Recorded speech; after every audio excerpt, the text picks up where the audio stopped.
Welcome to the final episode of Christmas in July with me. I will be reading from the Christmas break, but I wanted to tell you a few things before I begin. So, there's no hat today, but I am wearing peppermint earrings. And I'm also wearing this little jingle bell. So there's a story with this. I got this in Kansas when I took a yoga class, and it was Christmas time, and the teacher gave these out. And I always have a habit, well, in the past I did, of always being the last one to go up to pick whatever color I wanted. And so I went up right away because I really wanted a red one. And I got a red one. And so it had extra meaning to me, this little bell, and I think of it as good luck. It has some extra meaning because back in elementary school, I used to always let the other kids get the colors they wanted, and then I was left with all the colors that I didn't like. So it was a growth experience for me, if you will. So yeah, this bell is very special. It jingles. And yeah, so I wanted to share that with you all. And yeah, so that's the story of the Jingle Bell. I really appreciate all of you coming to Christmas in July this month. I've had a lot of fun doing these videos, and I hope you've enjoyed it as much as I've enjoyed it. It's been some month. There have been a lot of great happenings in my life, and also the devastating loss of my Uncle Billy. But like many unavoidable sad events in our lives, I really do believe that there is a way to find the light through it, and that's exactly what I'm planning on doing. I even have a specific idea for a story that I think my Uncle Billy would really love, that involves him, so it's percolating. So I am looking forward to sharing that with you. I'm also working on another Christmas story. Yeah, I want to honor him, so I am working on a little bit of a story. I wrote the introduction to it, to honor my Uncle Billy. Hello, Rose. Thank you so much for coming. Thank you to everybody who's here. So yeah, like I said, I can't thank you all enough for joining me. And what else do I want to say? I wrote it all down. So this Christmas in July, I just wanted you all to know that regardless of what holiday you celebrate, this is a time of year to me that emphasizes family, reflecting in the quiet as the temperatures drop. It's a time to dream and love deeply, and as I said, I think it's time right now and through the entire year to channel those sentiments to keep you in touch with the person that you ultimately desire to be. I have a lot of projects coming up. There's the one that's based on my relationship with my Uncle Billy. There's the Christmas story. I also have the poetry collection, Sapphire Stars, which I'm extremely excited about. I can't wait to begin editing on that project and have it out to you. So it's really exciting because it's been a long time coming with the poetry book. I'll be doing more virtual talks. In fact, I just arranged with Hampton Bays Library a Zoom meeting talk, and I'll be discussing specifically my newest book, Where You Are.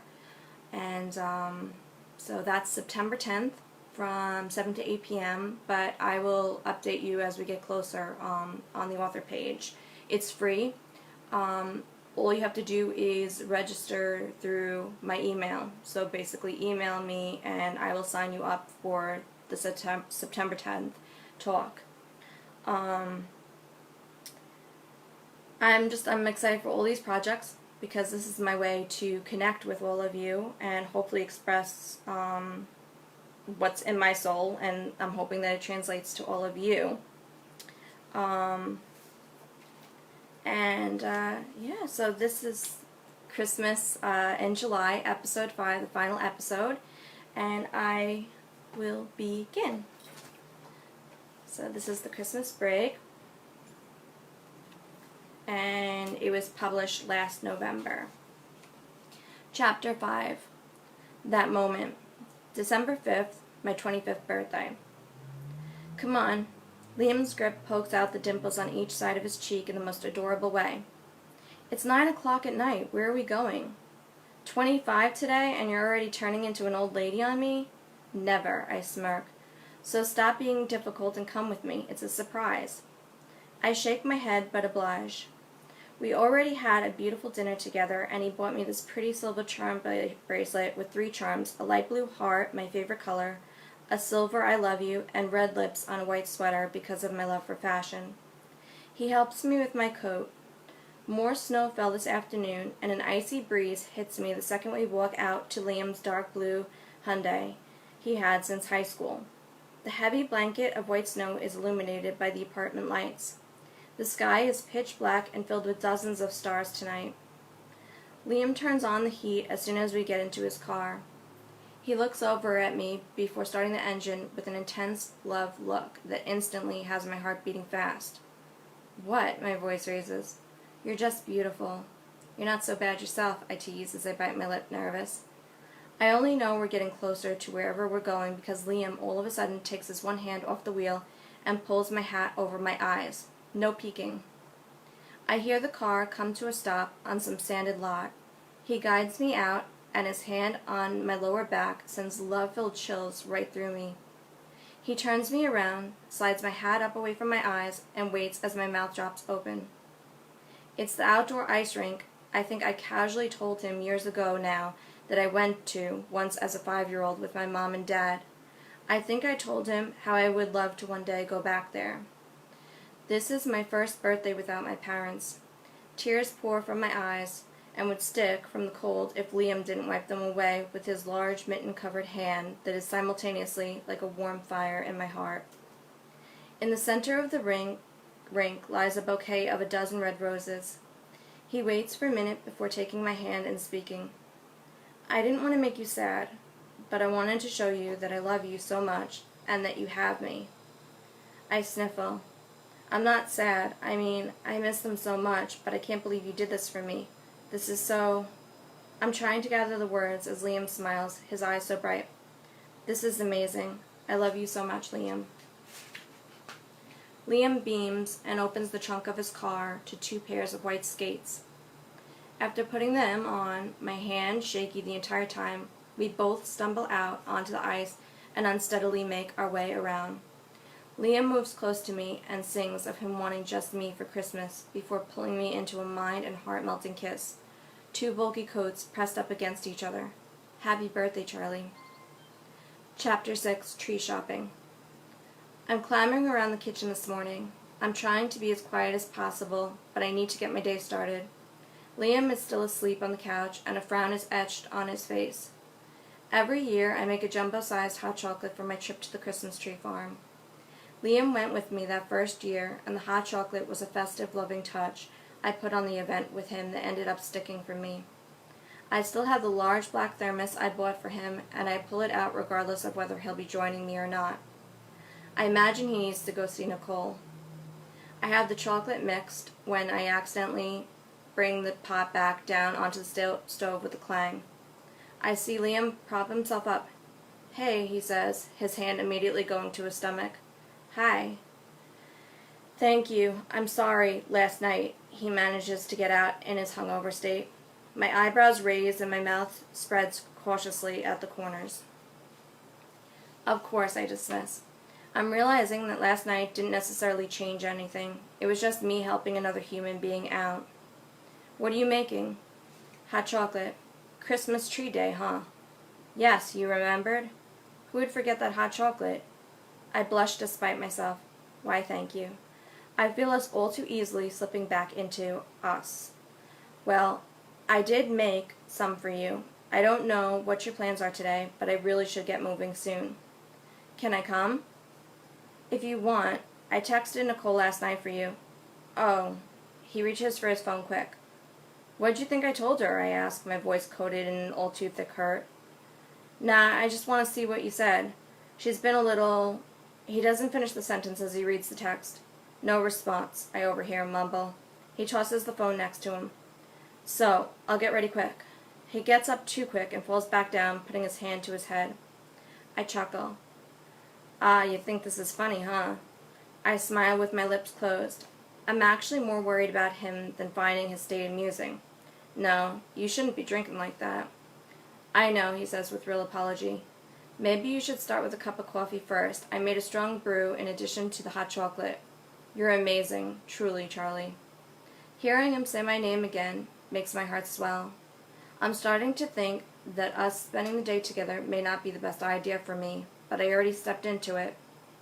He stands up slowly this time. I set down a mug on the table for him and turn back to the hot chocolate I'm finishing. I hear him pour himself some coffee, and then he walks over to me and places his hand on my shoulder. I flinch at his touch, but don't look his way. Thank you.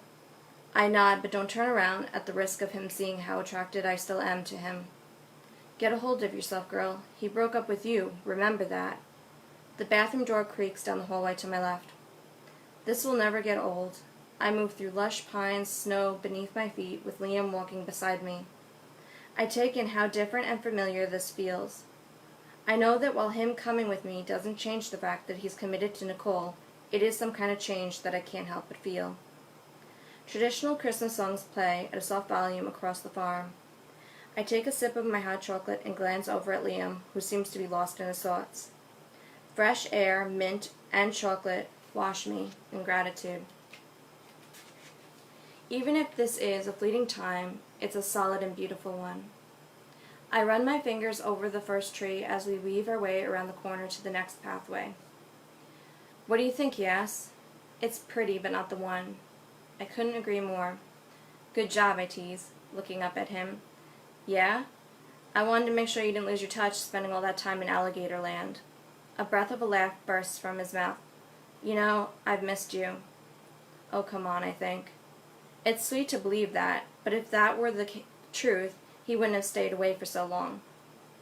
Well, you know, you wouldn't have had to, I blurt in a snarky tone. He looks at me for a long second. I look down at the ground, suddenly hearing the blunt sting of my comment. I'm sorry. I've never been known to possess a lot of tact. It's honest. You've got no reason to be sorry. He shouldn't have said that. Maybe I would stop, but now he has lit the fire. Well, do you want some more? I stop in our tracks and look at Liam. 5 years of not saying anything and just dealing with the cards I was handed has become 5 years too many. I know it's now or never. I don't know if I'll ever see him again when he sells his family home here. Liam looks at me expectant, which is ridiculous because he has to have some clue that I've never gotten over him and the breakup, especially with what I just dropped in my all-too-rash nature. I will never understand how you could let our relationship go. Liam says nothing, and so we keep walking, looking at the trees. I don't stop pushing for answers, though. I've already started it. You said you wanted freedom, Liam, and then you choose Nicole of all people? She subliminally forced herself on you for years. That's not true, Charlie. That's not right, he says, deliberate but calm. I shrug my shoulders and raise my eyebrows, stubborn in my stance and committed to what I had said. It's not pretty, but it's my truth. I don't like what I said, but I'm hurt, and I feel Nicole is a big part of that. I hear Liam take a heavy breath. I know I'm ruining a moment, but it's not as real as it should be without saying what's on my heart. I'll just never understand Liam. This is the one, he points to a gorgeous Christmas tree with thick pine branches and the exact height we need for the center of the town. The tree is strong, standing proud, solid, and represents all I still believe Liam and I are together, if he could only see. Yes, she's perfect, I agree, while also aware of the subtext of what I just said. Nicole is perfect, and she's an expert at winning, but Liam doesn't see that part. I take a heavy sigh of surrender to the fact that answers are something I may never get from him. We point out the tree we picked to Zach, the owner of the farm. Zach is a burly and kind man who is also our Santa at the festival for as long as it has been running. You know, I thought that would be the one. It's so good to see you back in town, Liam. You too, Liam responds politely. There's a tinge to his voice. I can tell he's angry with all that I said and trying to hide it. I'll get it tied up for you. Thank you, Zach, I say as Liam walks ahead to my car. The tension is palpable as Zach frowns, and I shrug my shoulder as if I'm unaware, but also feel it's no big deal. I don't feel that way at all. It is a big deal. I don't want to lose him forever through a fight. I don't want to lose him at all. I take a deep breath and stare out at the fields of trees before joining Liam at my car. I tilt my head up at the deep blue snowstorm sky and say a quick prayer for some grace this holiday season. I feel out of control with who my heart is so clearly telling me I want back. I can't thank you all enough for coming to Christmas in July. And as I mentioned, September 10th, I will be doing an event through Hampton Bays Public Library on Zoom. And all you have to do if you don't have Zoom is you go to zoom.com, and it's a really easy sign up. It's free. And you just email me, which it's all on my author page, all the information. But like I said, also, I will share the event as we get closer. But you email me, I sign you up, and I'll be talking about my newest book, Where You Are, and probably some other stuff. So I can't wait to see you all again. Thank you, thank you, thank you. And I will keep you updated. Have a fantastic day. Bye.